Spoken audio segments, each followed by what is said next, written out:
51 intelligence agents come up that the laptop was from Russia. It turned out to be totally false. 51 former intelligence agents, right? They say that made, I don't believe it's this much, but it doesn't have to. I lost by I didn't lose, but they say I lost by 22,000 votes.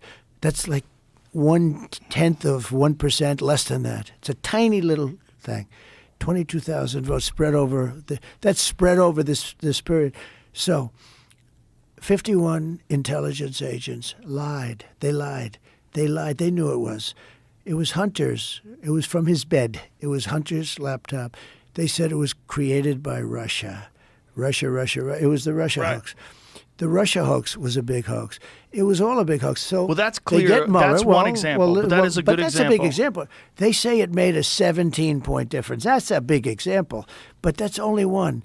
And you could go into the ballots where they wouldn't give you access to the ballots. You could go into the ballot harvesting. You could go into $500 million for the lock boxes. But just in terms of narrative, so there's two things, right? There's the Russia hoax. There's the collusion with Russia that was never proven, right? That's one. Well, no, it was proven it didn't happen. Right.